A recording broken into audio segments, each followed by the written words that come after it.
Olá, vamos falar por que as pessoas comem e fazem o que não devia por causa da dopamina. Tudo começou com uma experiência em 1953, onde dois pesquisadores, o James Olds e Peter Milner, fizeram uma experiência com ratinhos. Eles implantaram um eletrodo no cérebro do ratinho no lugar que eles achavam que era a zona do medo. E toda vez que eles davam um choquezinho, o ratinho ficava contente e cada vez ele queria mais choquezinhos. Oh, que comportamento mais absurdo é esse?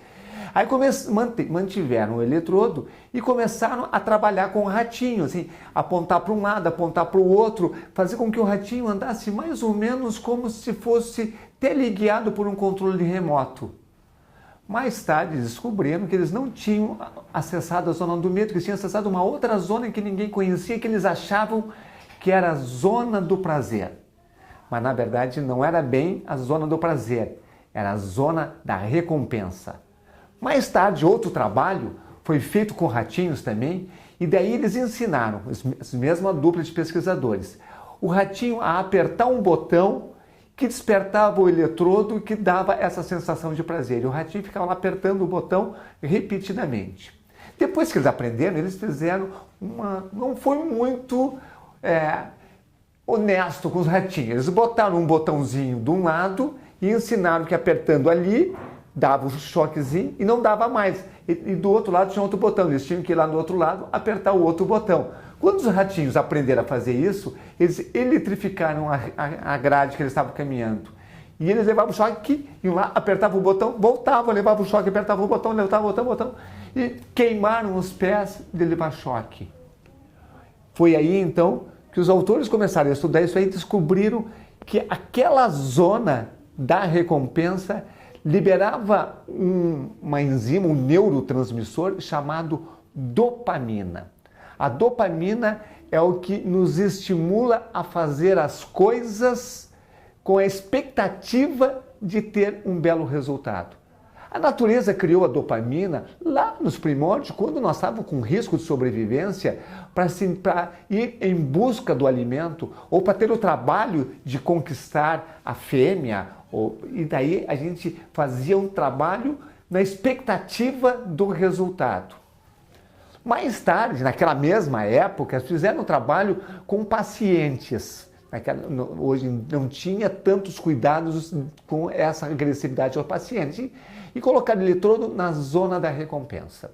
E estimulavam, faziam isso que o paciente estimulasse, e os pacientes ficavam ali fazendo 30, 40, 50, apertando botões para estimular a produção de dopamina. E eles fizeram paralelos, assim, deixaram os pacientes com fome e colocaram comida, e eles não olhavam para a comida, eles só olhavam para a zona, apertando o botão para gerar a zona da recompensa.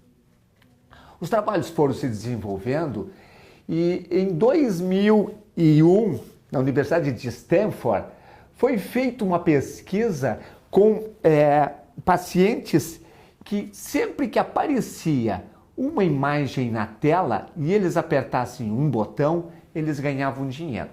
Nessa época, eles conseguiam medir a circulação de sangue dentro do cérebro. Então, e quando ganhavam dinheiro, acontecia uma seguinte: apertava o botão, dava expectativa, liberava a dopamina, ficava contente, ganhava o dinheiro e apagava a imagem aqui e aparecia uma outra imagem. Então havia duas imagens, a imagem da expectativa do dinheiro e a imagem do dinheiro recebido, em duas zonas diferentes do cérebro. E a imagem da expectativa era muito superior, tinha muito mais sangue naquela zona do que do dinheiro. Outro trabalho que foi feito também foi com mulheres que faziam compras compulsivas. Mulheres que faziam compras, aquelas mulheres assim, está se angustiada, vai para o shopping fazer compras. E começaram a medir o grau de expectativa. E as mulheres ficavam numa expectativa muito grande até o momento de comprar. A partir daí elas entravam em depressão e ao chegar em casa estavam se sentindo muito mal e estavam com a ânsia de comprar novamente. Trazendo esses dados para a nossa vida diária, a gente começa a entender por que a gente come sabendo que vai fazer mal. Porque a expectativa da comida libera dopamina. E essa expectativa da comida faz com que essa dopamina liberada pela expectativa faz com que a gente queira comer. Depois que comeu, não dá muita bola, perde a iniciativa e dá, vou comer mais. E daí acontece em todas as nossas ações autossabotadoras que eu não sabia bem explicar até ler esse artigo que falava sobre isso. E você pode colocar isso nas compras compulsivas, quando tu já está com cartão de crédito no vermelho, na alimentação inadequada, no vício do cigarro, do álcool, nas jogatinas. Quem tem vício de cassino, de jogos na loteria, aquela expectativa de jogar e de ganhar libera tanta dopamina que no bingo, que as pessoas se aproveitam dessa liberação de dopamina. E agora, com a evolução da tecnologia, no contato da internet, eu vou entrar para ver a mensagem que veio, e daí entra na internet e fica entrando no smartphone, dá um bipzinho lá do WhatsApp, já pego no celular e vou ver o que é, na expectativa de que venha alguma coisa. E cada bip me faz abrir de novo o WhatsApp. Entrar na televisão e ficar zapeando, quando a gente entra na televisão e fica zapeando, o que nós estamos buscando? A recompensa, produção de dopamina. No momento que as pessoas se dão conta, isso foi outro trabalho feito, mostrou que a conscientização da expectativa, da liberação da dopamina, faz com que eu me torne um observador do meu comportamento. E ao me tornar um observador do meu comportamento, eu consigo dizer, olha só a dopamina vindo, olha só eu buscando a recompensa, e consigo não ceder à tentação. Isso vale muito para quem quer ter uma alimentação saudável, isso vale muito para quem quer fazer exercício, porque ao sair do meu trabalho e ir para a academia, não dá uma expectativa muito de liberação de dopamina. Pelo contrário, se eu imaginar que eu vou para casa e me atirar, ficar descansado, libera dopamina e é um competidor sério com a minha força de vontade de querer ir para a academia, porque o meu neocórtex, o meu cérebro frontal, sabe que eu preciso fazer exercício.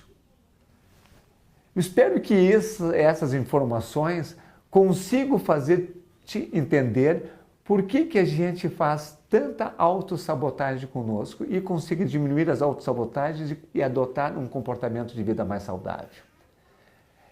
Não te esqueça que no início de agosto, nós estaremos apresentando a Semana da Saúde Integral, palestras maravilhosas falando sobre o desenvolvimento da saúde. Se você não se inscreveu, aproveite e se inscreva agora, porque eu garanto para ti que tu não vais te arrepender. Eu desejo-te uma super saúde.